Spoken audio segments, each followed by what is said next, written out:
Hello everyone, welcome to my channel.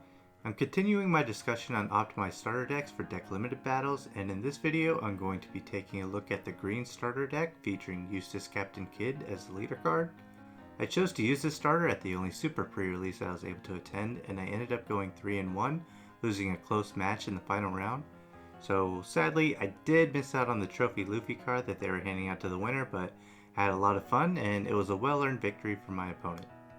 What makes this deck so strong is the leader card's effect, Activate Main.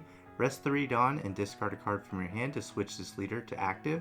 No card in your hand is necessarily a dead draw when you can just discard it for the leader's effect. Another card that contributes to the consistency of the deck is Jory Bonnie, who is a 1-cost 1000 power with counter 1000, and the effect, Activate Main. You rest 1 Dawn and this card to look at the top 5 cards of your deck for a Supernova card and add it to your hand, then put the rest of the cards on the bottom of the deck in any order. This is probably the best search card out of the starter deck, since every card outside of the 2 Kobe can be sought out with this card effect. She's a definite 4 copies and a card that you try to have in your opening hand. If you go second, you can use her effect as early as your first turn. Beige is your low cost blocker for the deck at 1 cost. I mentioned in my last video that these are essential in the deck limited format, so he's a must at 4 copies. Scratchman of Pooh is a 2-cost 3000 power with counter 2000. You can play him in a pinch, but he's best utilized as your 2000 counter for the deck.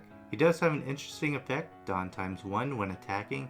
Rest one of your opponent's Dawn cards, but you'd need some more Dawn attached for him to have a respectable attack, so I'm not sure if it's worth it. Rouge is one of the low cost attackers in the deck at 2 cost with 3000 power and 1000 counter.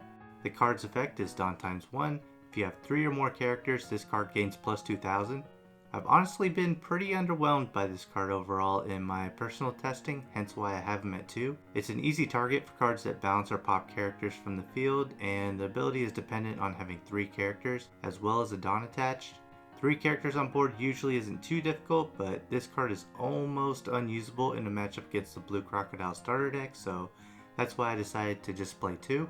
Killer is a 3-cost 3000 power with counter 1000 and has an on-play effect to KO one of your opponent's rested characters with a cost of 3 or less.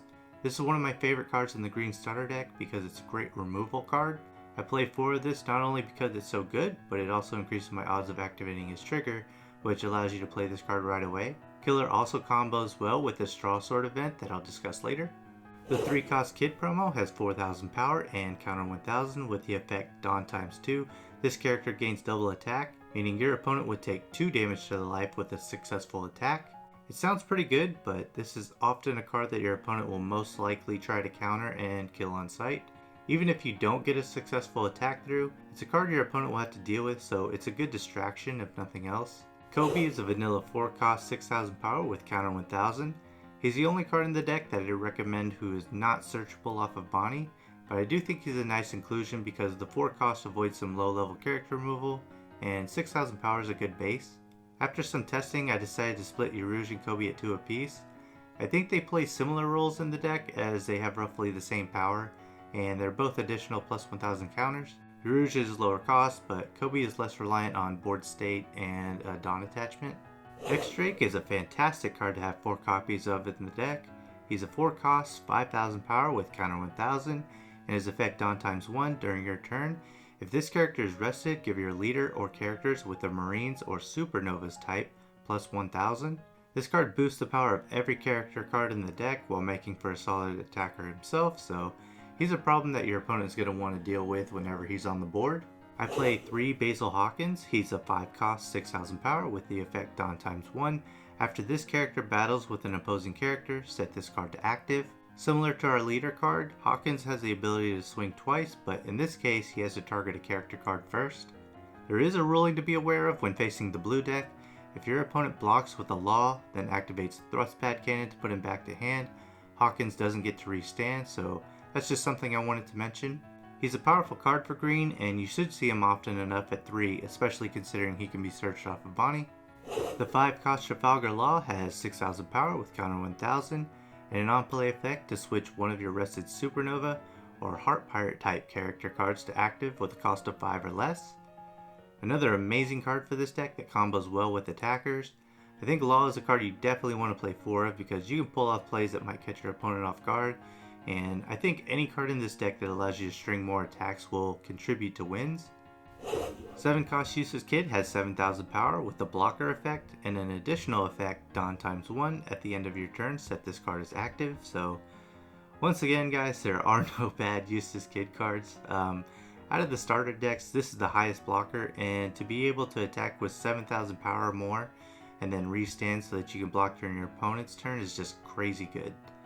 He is a target for Sables and 7 cost Doflamingo, which makes the blue matchup pretty annoying for green, but against everything else, this card is great. It's highly unlikely that you'll play more than 2 at 7 cost, so I think 3 is a good count, though I can see the argument to max it out since it is so good. Scalpel is a 1 cost event that pays for itself. It counters plus 2,000 and sets up to one of your Dawn as active.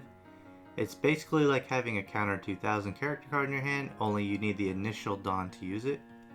Repel is a 2 cost counter plus 4,000 event that also sets one of your Dawn as active. Having 2 Dawn up means you're playing defensively, so if you're an aggressive player, I could see this getting cut down to 3, but counter plus 4,000 is just too good for me, so I max it out. Straw Sword is a must play at 4 in my opinion.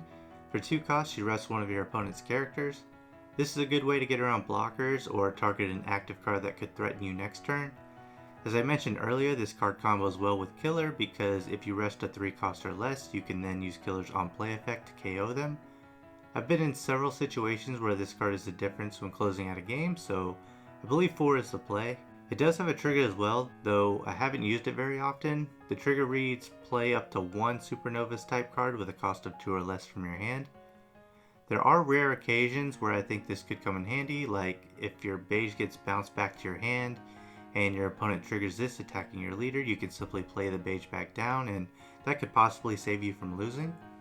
So that's the list I'm running with currently. I'll admit that this has seen the most changes out of every starter I've played so far in the deck limited format, and it's possible that it could change some more, so with that in mind, I'll go over a few cards that I didn't include but I have considered. Heat is a 2 cost 4,000 power vanilla with counter 1,000, and Veto is a 3 cost 5,000 power vanilla with counter 1,000. These two I've considered adding in for more low cost attackers because in the blue matchup, I think it's best to flood board with low costs with the idea that they can't bounce everything. I chose not to include these because I can still pull that strategy off with what I currently have, and I didn't want to include too many cards that aren't searchable off of Bonnie. If Heat were to get a boost from X-Drake's effect, I would probably play him over Yarouge though. The biggest changes to make to the green starter deck is figure out what card counts work for you. If you play more aggressive, maybe you cut down on a repel or 2 for more of these low cost attackers. If you want to increase your odds of seeing 7 cost Kid, maybe you increase that to 4. The only way to know what works best for you is to refine your list as I have through playtesting. And that brings me to my quick tip for going green for deck limited battles, which is to simply play a lot. Experience with the deck is essential to knowing when it's best to go for big aggressive swings and when to play more defensively. It also helps with learning the combos and planning how to pull them off. You'll definitely want to familiarize with the blue matchup too, because I'm not going to lie, it can go downhill fast if you don't know what you're doing. Just keep in mind that any deck can be beaten, so you have to develop the skills to gain an edge against bad matchups. So far in my experience, I'd say green has a positive matchup against red. Purple is close to 50-50, but I think green is a bit more consistent. And blue is just not really favorable, as we all know. I'll discuss blue and purple in another video, but if you want to hear my thoughts on red, consider checking out my video on playing the optimized Red Luffy starter deck. But that's all I have for this video on going green for deck limited battles. I hope you enjoyed it, and if you did, give this video a like and consider subscribing for more One Piece card game content. Thanks for watching, and I'll catch you on the next one.